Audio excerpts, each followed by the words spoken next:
जिसकी दया से सरस्वती भाव रही उपजाए, कार्तिक महात्म्य का कमल सुनो 8वां अध्याय। जय श्री कृष्णा, राधे राधे। आइए सुनते हैं कार्तिक मास महात्म्य का 8वां अध्याय।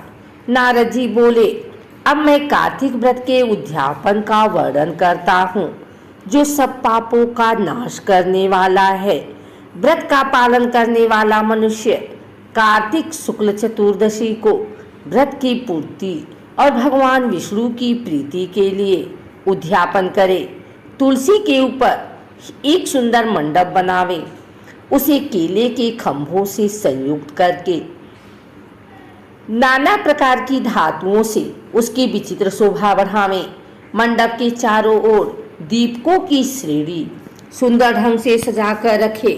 उस मंडप में सुंदर बंधनवारों से सुशोभित 4 दरवाजे बनावे और उन्हें फूलों से तथा चवर से सुसज्जित करे।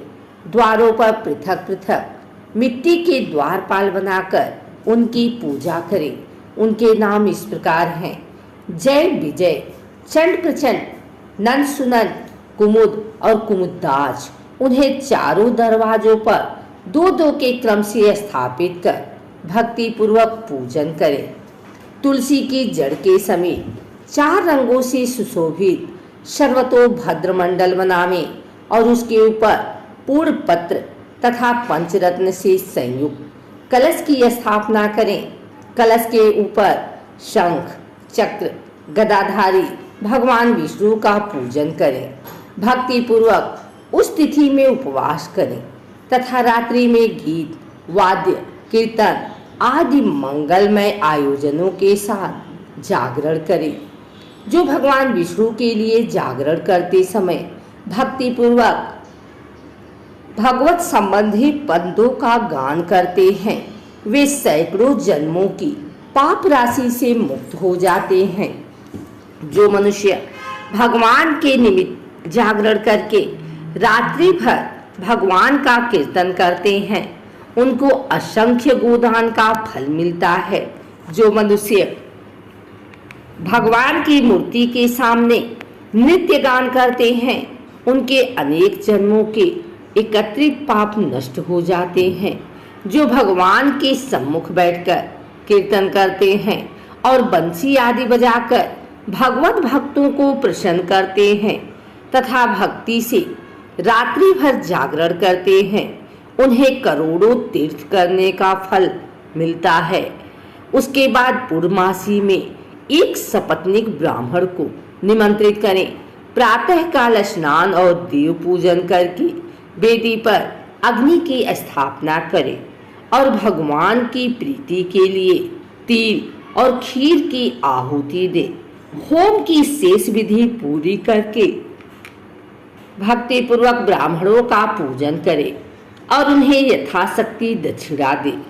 फिर उनसे इस प्रकार क्षमा प्रार्थना करे: आप सब लोगों की अनुकंपा से मुझ पर भगवान सदैव प्रसन्न रहें।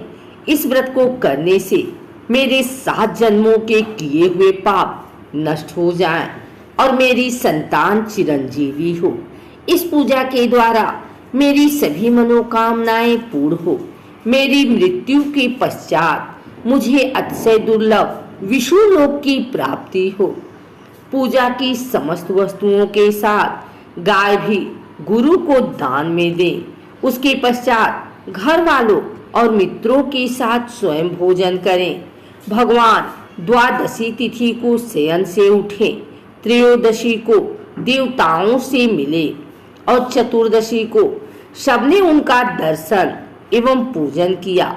इसलिए उस तिथि में भगवान की पूजा करनी चाहिए। गुरु की आज्ञा से भगवान विष्णु की सुवर्णमयी प्रतिमा का पूजन करें। इस पूर्णिमा को पुष्कर तीर्थ की यात्रा श्रेष्ठ मानी गई है। कार्तिक माह में इस विधि का पालन करना चाहिए। जो इस प्रकार कार्तिक के व्रत का पालन करते हैं, वे धन्य और पूजनीय हैं। उन्हें उत्तम फल की प्राप्ति होती है।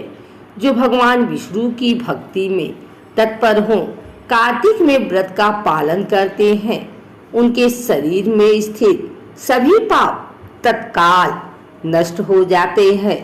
जो श्रद्धा पूर्वक कार्तिक के उद्यापन का महात्म्य सुनता या सुनाता है वह भगवान विष्णु का सायुज्य प्राप्त करता है।